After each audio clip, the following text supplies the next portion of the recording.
नमस्कार दोस्तों, आज हम पढ़ेंगे प्रकाश। प्रकाश चैप्टर। प्रकाश एक प्रकार की ऊर्जा है उसकी जिसकी उपस्थिति में वस्तु को देख सकते हैं।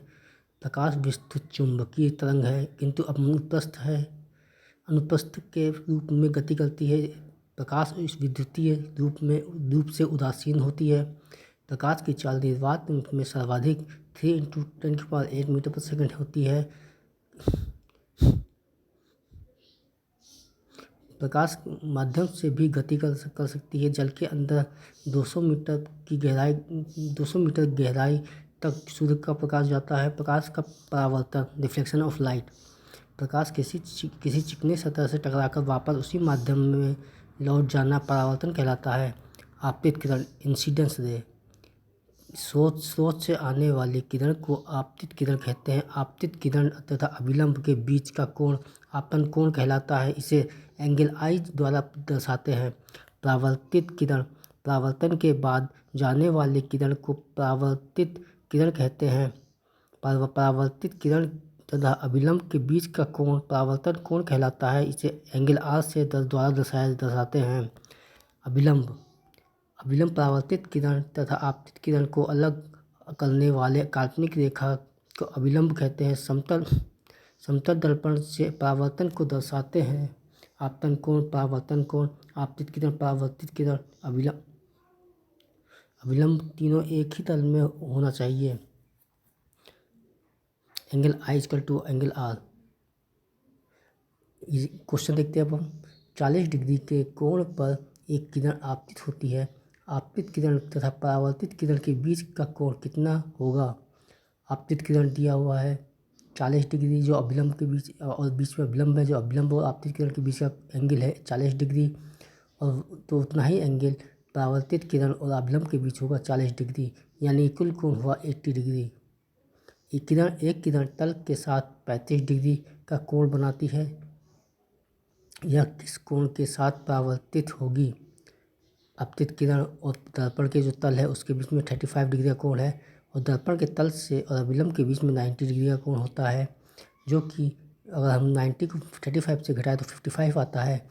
यानी कि आपतित किरण और अभिलंब के बीच का एंगल 55 डिग्री है, और अभिलंब और परावर्तित किरण के बीच का एंगल भी 55 डिग्री होगा। यानी कि angle i equal to angle r. परावर्तन कोण 55 डिग्री का है, आपतन कोण 55 डिग्री का है। समतल दर्पण से परावर्तन की शर्तें। आपतन पूरी आकार का प्रतिबिंब देखने के लिए अपनी लंबाई का आधा दर्पण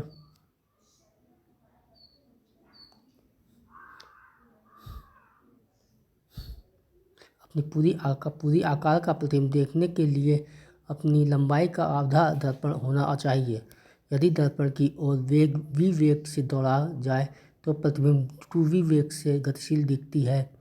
इसी कारण वाहन के शीशा पर लिखा होता है, object in the mirror are closer than the appear, अर्थात वस्तु स्वाभाविक वेग से अधिक गतिशील दिखती है। यदि दर्पण को थीटा कोण घुमाया जाए तो प्रतिबिंब टू थीटा कोण से घूम जाता है। वस्तु दर्पण से जितनी दूर पर होती है दर्पण के अंदर प्रतिबिंब भी उतनी ही दूरी पर होता है। समतल दर्पण से आभासी प्रतिबिंब बनता है। समतल दर्पण की फोकस दूरी अनंत तथा क्षमता 0 होती है।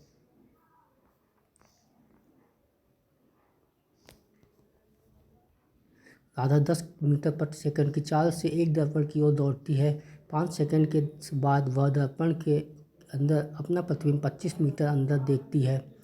तो दर्पण एवं राधा के प्रारंभिक स्थिति के बीच की दूरी क्या है? 5 सेकंड में चली गई दूरी 10 × 5 50 मीटर। दर्पण तथा राधा के बीच की दूरी 25 मीटर। प्रारंभ से दूरी 50 + 25 = 75 मीटर। किसी कोण पर झुके दो समतल दर्पणों के बीच प्रतिबिंब की संख्या n = 360/θ। जब 360/θ का मान सम संख्या में हो तो 1 घटाया जाता है। यदि विषम संख्या में आए तो 1 नहीं घटाया जाता है। जब भागफल दशमलव में आए तो पूर्णांक संख्या को लेते हैं। दशमलव को छोड़ देते हैं, क्योंकि फोटो थोड़ा भी कट जाए तो उसे रिजेक्ट कर दिया जाता है। दो समतल दर्पण के बीच 40 डिग्री का कोण बनता है, तो प्रतिबिंब की संख्या ज्ञात करें। n = 360/0 theta. n = 360/40 9 degree answer 9, प्रतिबिंब की संख्या 9 होगी। दो समतल दर्पण के बीच 90 डिग्री का कोण बनता है, तो प्रतिबिंब की संख्या क्या होगी। 360/थीटा 360/90 थीटा = 90 डिग्री दिया हुआ है, तो 360/90 = 4 आंसर होगा। दो दर्पणों के बीच का कोण होगा।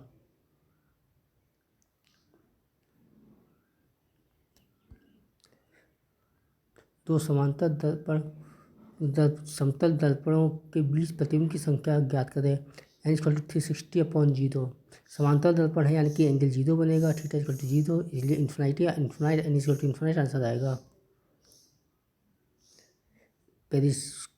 पेरिस्कोप परिदर्शी या परावर्तन पर आधारित है, जिसमें 45 डिग्री के कोण पर समतल दर्पण लगा होता है।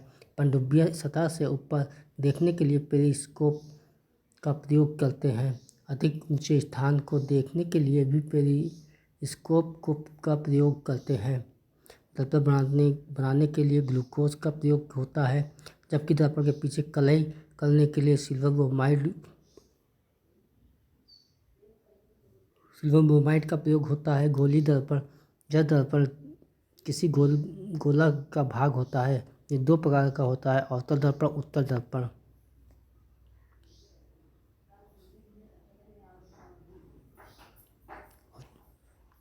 दर्पण के दाहिने राइट साइड पेंट किया जाता है। सदैव प्रकाश लेफ्ट साइड से आती है, और वस्तु को सदैव लेफ्ट साइड में रखते हैं।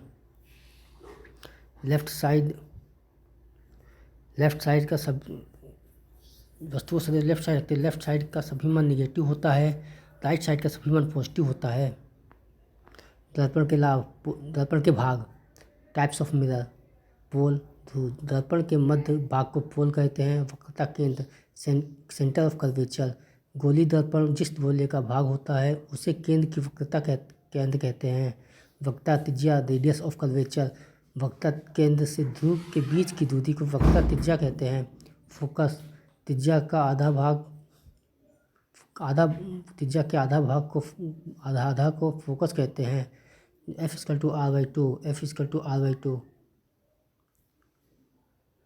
40 सेंटीमीटर वक्रता त्रिज्या वाले दर्पण का फोकस दूरी ज्ञात करें। F = R/2, R के लिए 40 दी हुई है, तो 20 सेंटीमीटर हो गया। मुख्य अक्ष ध्रुव इसमें P दिया हुआ है, और केंद्र C दिया हुआ है। आगे बढ़ाकर खींची गई रेखा को मुख्य अक्ष कहते हैं। बिंब, ऑब्जेक्ट। वस्तु का बिंब कहा जाता है। यह हमेशा बाईं ओर होती है, जिसे U द्वारा दर्शाया जाता है। यह हमेशा ही निगेटिव होगा। प्रतिबिंब, दर्पण के अंदर जहाँ किरणें मिलती हैं उसे प्रतिबिंब कहते हैं। इसे V द्वारा दर्शाया जाता है। यह धनात्मक या ऋणात्मक दोनों हो सकता है। वास्तविक प्रतिबिंब, जब किरणें वास्तव में एक दूसरे को काटती हैं तो उसे वास्तविक प्रतिबिंब कहते हैं। इस पर्दे पर प्राप्त किया जाता है। आभासी प्रतिबिंब,